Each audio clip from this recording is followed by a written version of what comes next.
राधे राधे, जय श्री कृष्णा। जय हो देवों के देव महादेव जी की। आइए आज हम फाल्गुन मास के छठे दिन श्री शिव महापुराण का आगे का महात्म्य सुनते हैं। ऋषि बोले कि हे महाभाग सूत जी, आपने हमें पार्थिव लिंग की पूजा का विधान बताया।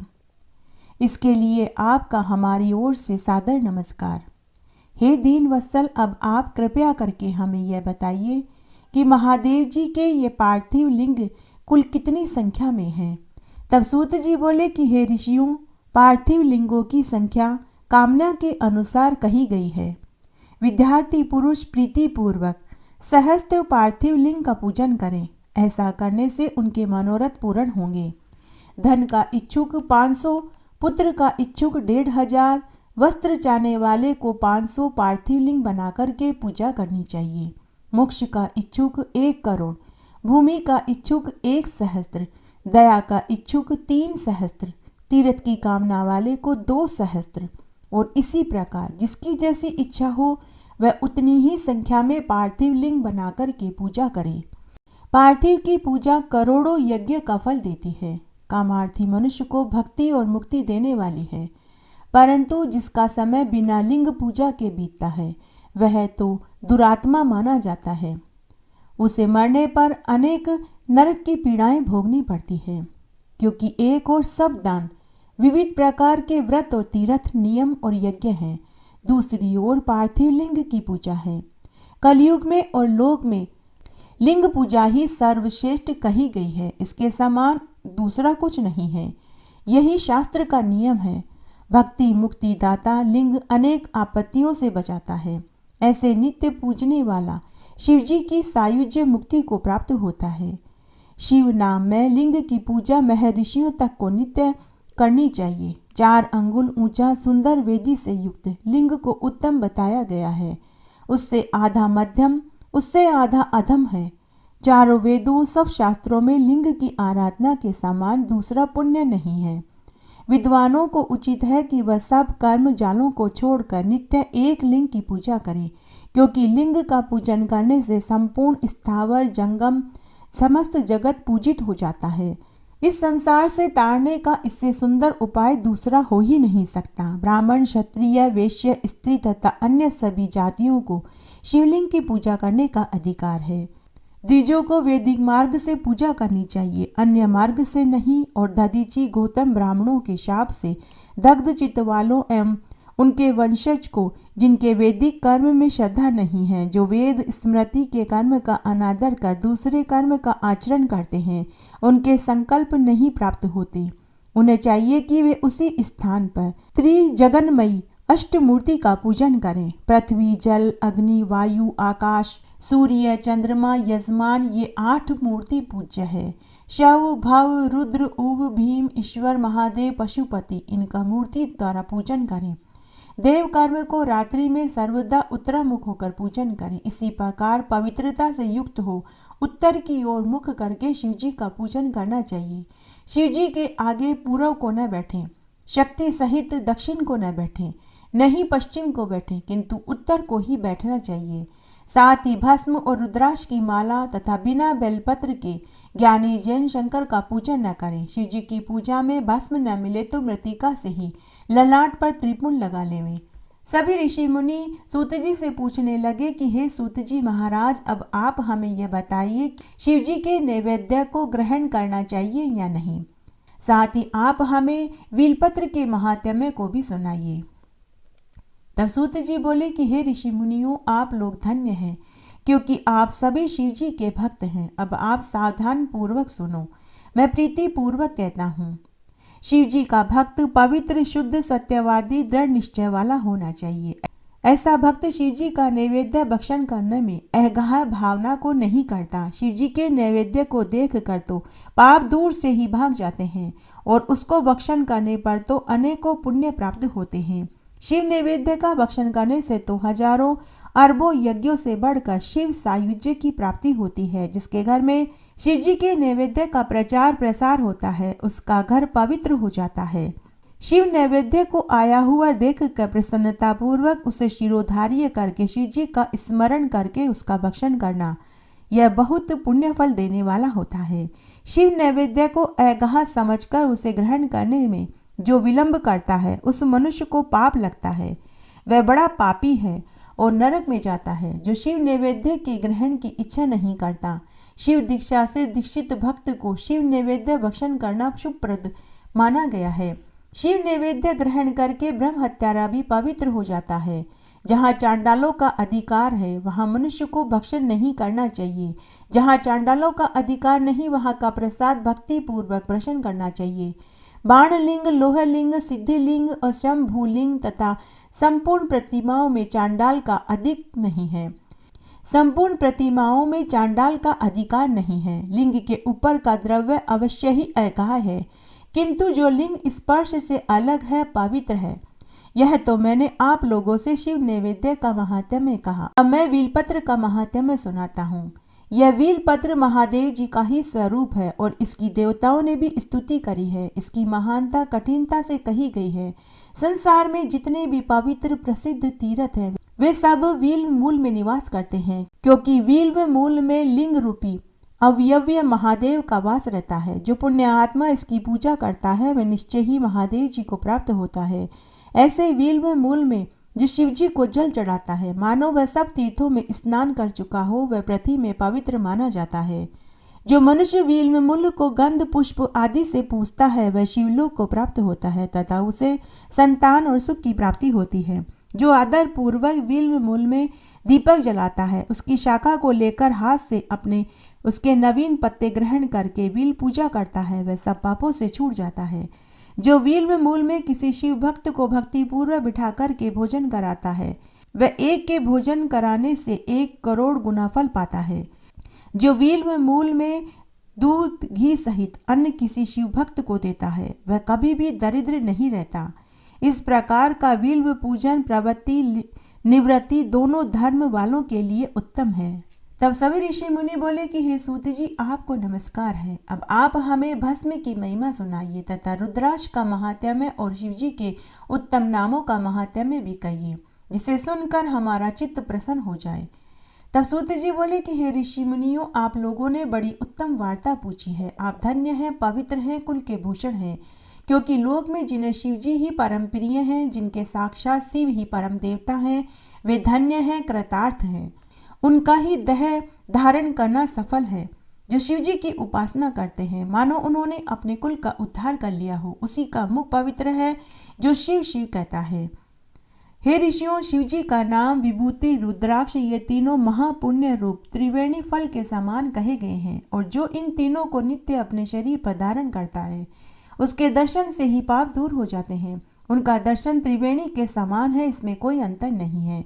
जो इस प्रकार नहीं जानता वह पापी कहलाता है। जिसके मस्तक में विभूति नहीं, अंग में रुद्राक्ष की माला नहीं, मुख में शिव जी का नाम नहीं, उसे अधर्मी समझना चाहिए।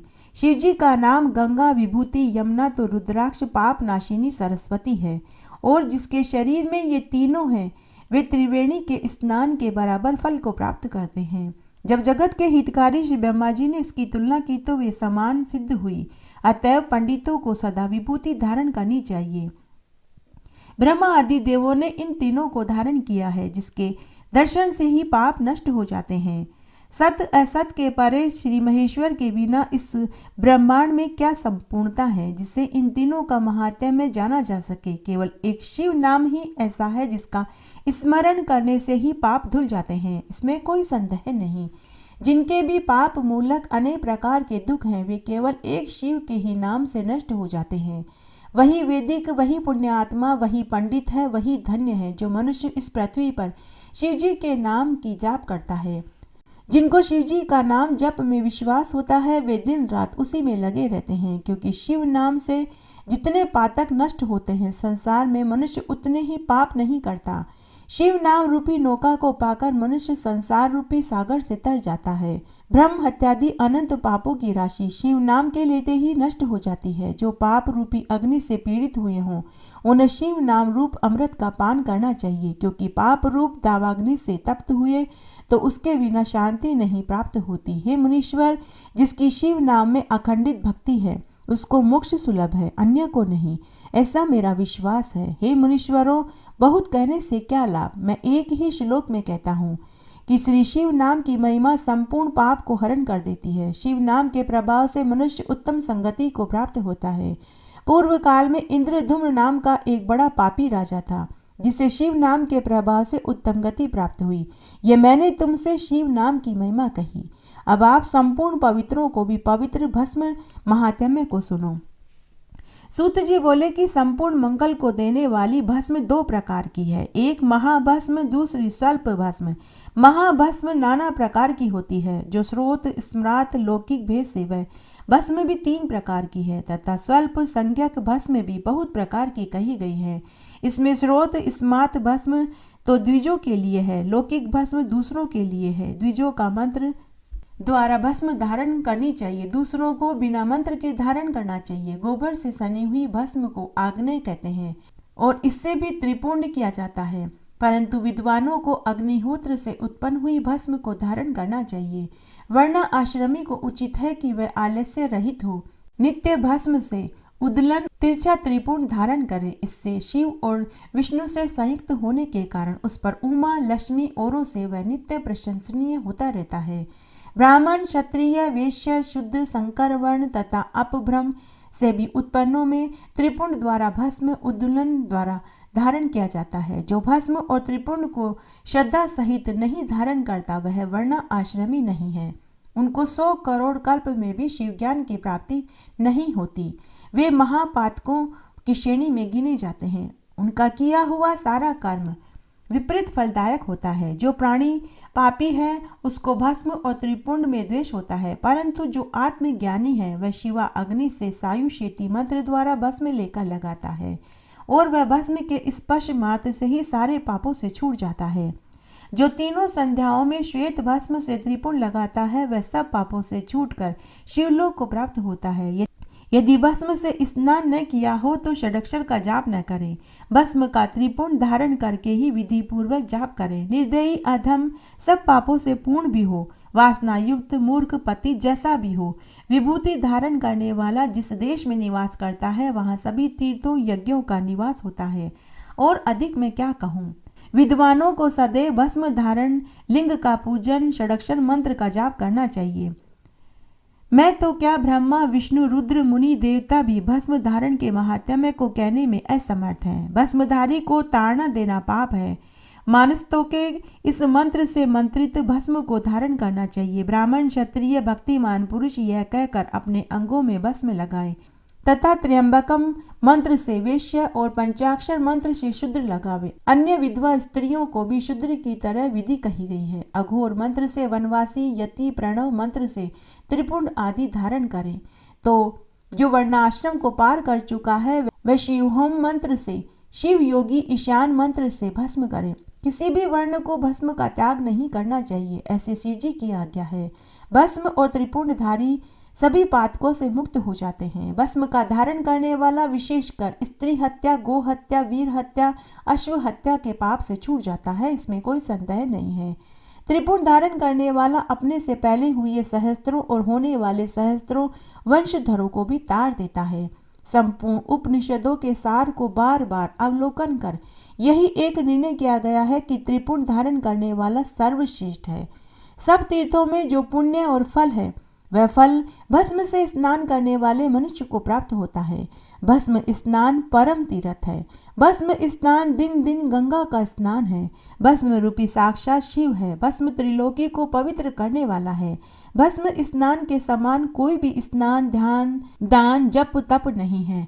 जो नित्य त्रिपुंड धारण करता है वह भुक्ति मुक्ति को पाता है। जिसके अंग में रुद्राक्ष और त्रिपुंड नहीं उसका जन्म ही व्यर्थ है।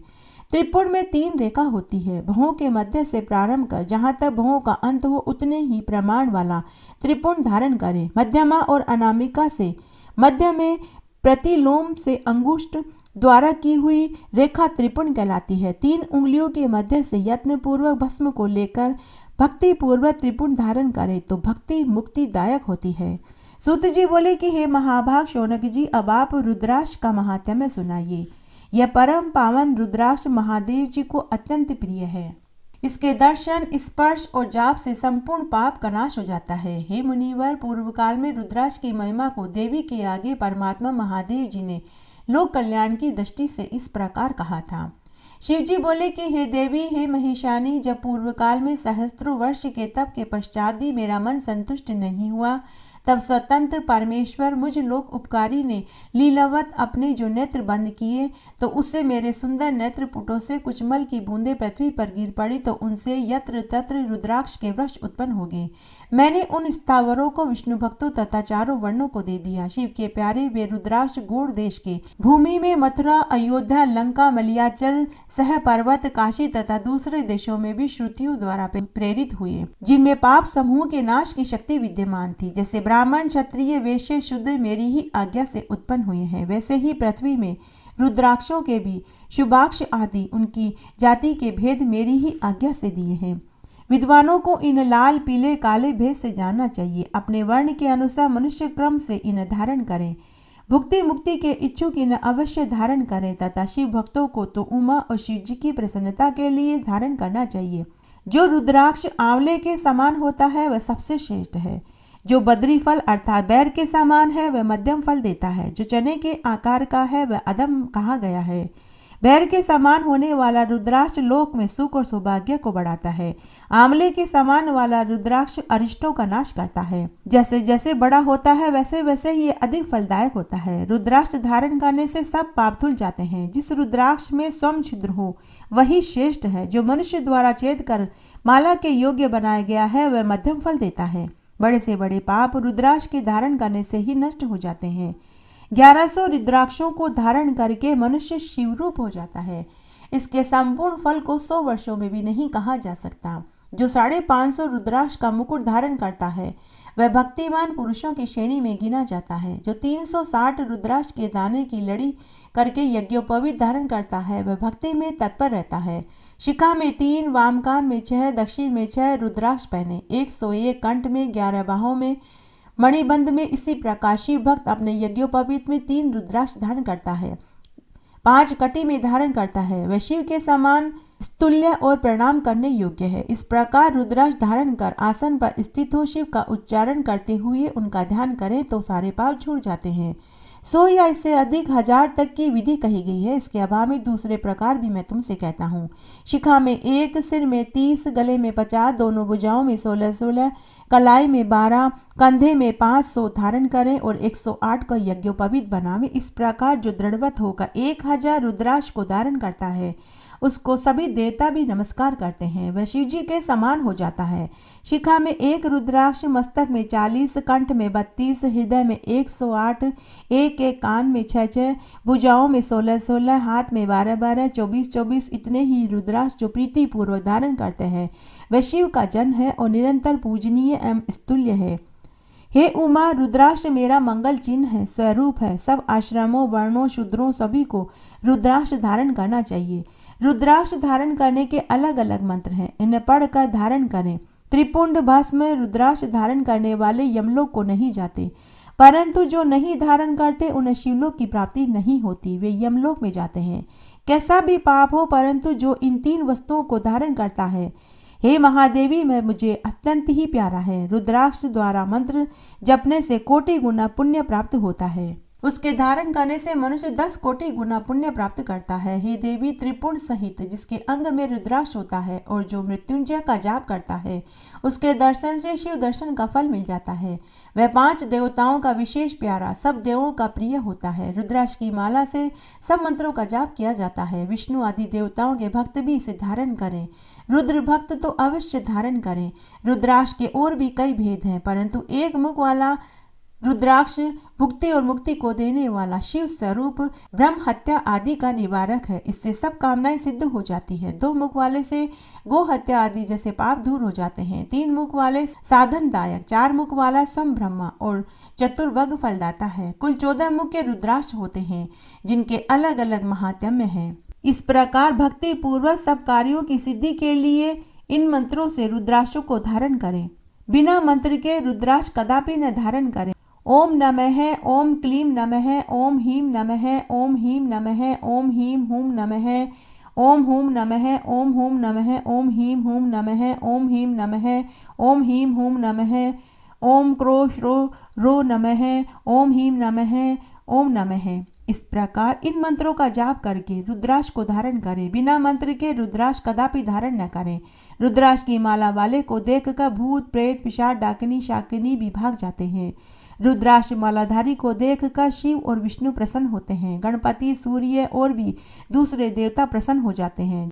जो इस परम मंगल स्वरूप रुद्राक्ष और भस्म के महात्म्य को नित्य श्रवण करते हैं, उनकी सभी मनोकामनाओं को मैं पूरी कर देता हूँ और वे इस जीवन के समस्त सुखों को भोग कर अंत में मोक्ष को प्राप्त होते हैं। एक बार बहुत छोटा सा गांव था। उस गांव में एक ब्राह्मण दंपति अपने 2 बेटा बहुओं के साथ रहता था।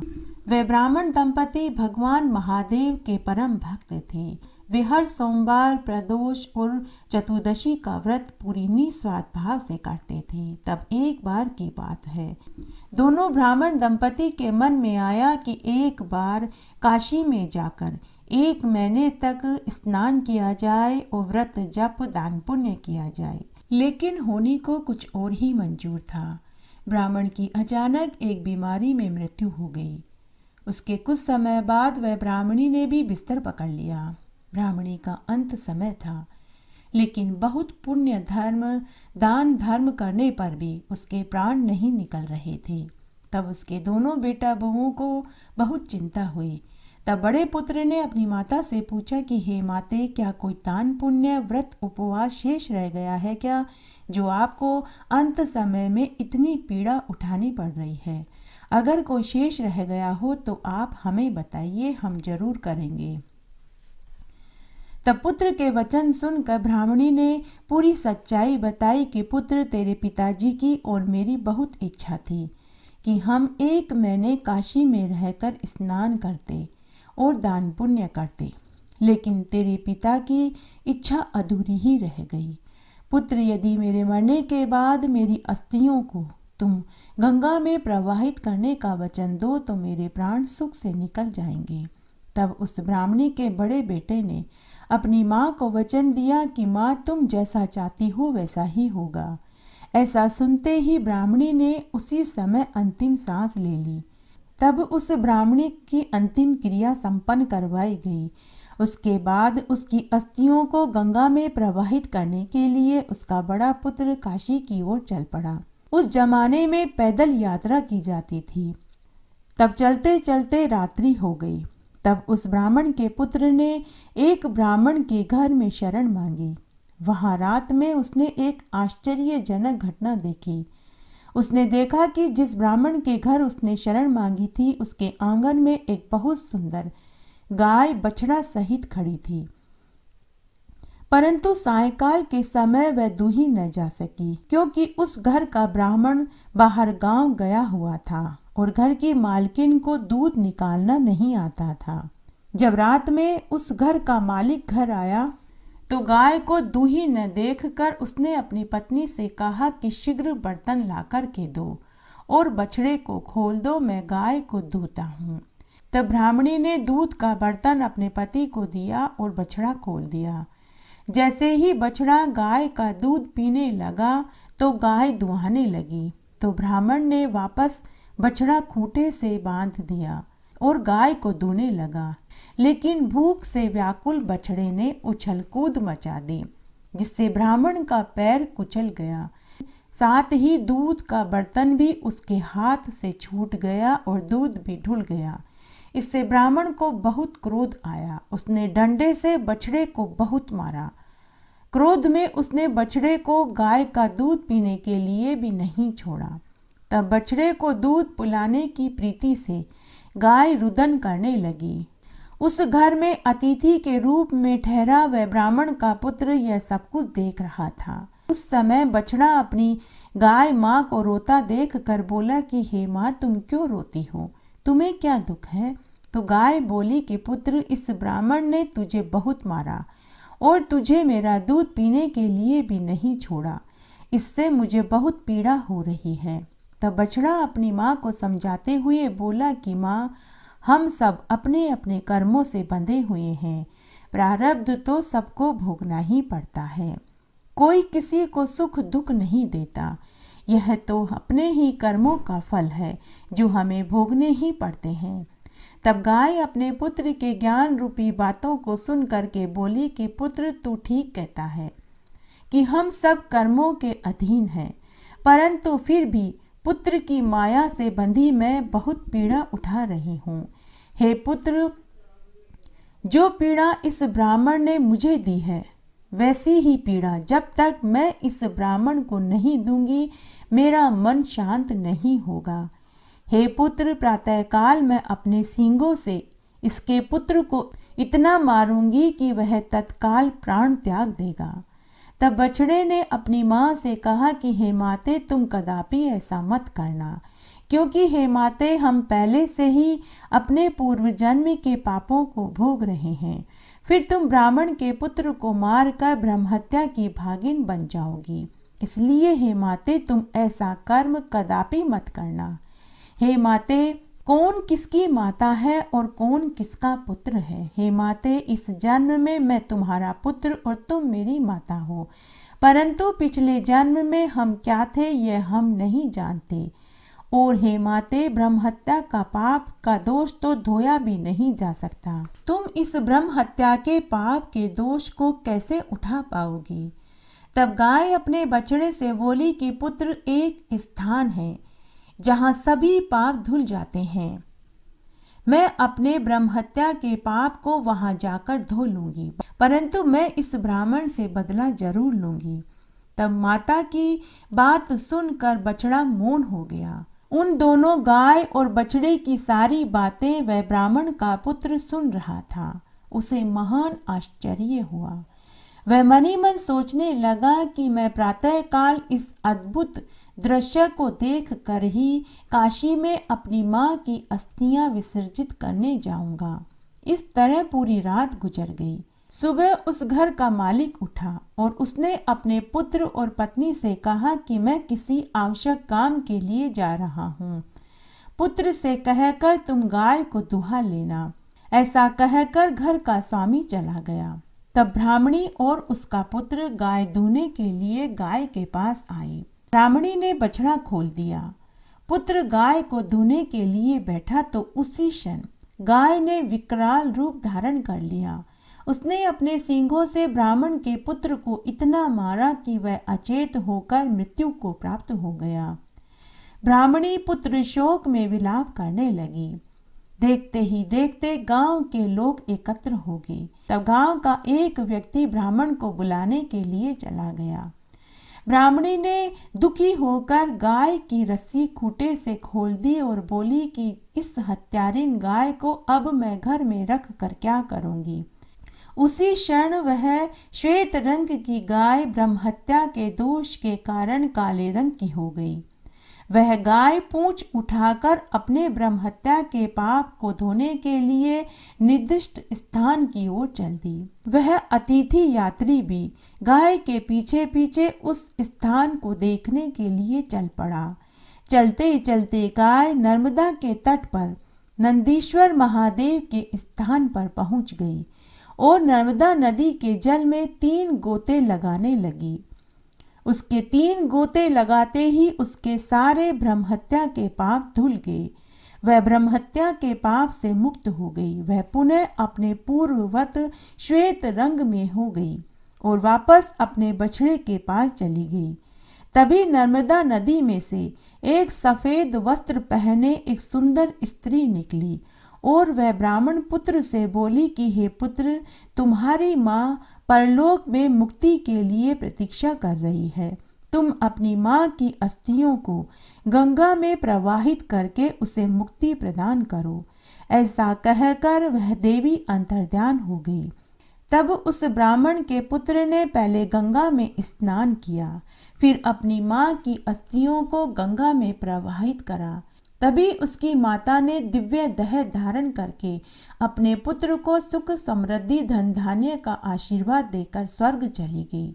भगवान महादेव के इस महात्म्य को जो कोई भी सुनता है उसे मरने के बाद परम गति की प्राप्ति होती है। घटती हो तो पूरी हो तो परवान चढ़े, भूले बिसरे नाम तेरे भंडार में भरे। इस तरह आज हमने फाल्गुन मास के छठे दिन श्री शिव महापुराण का महात्म्य सुना। आशा करती हूँ आपको इसको सुनने का संपूर्ण फल प्राप्त होगा। मेरे साथ बने रहने के लिए आपका धन्यवाद। आगे आने वाली कथा कहानी के लिए भी आप इसी तरह मेरे साथ बने रहें। धन्यवाद।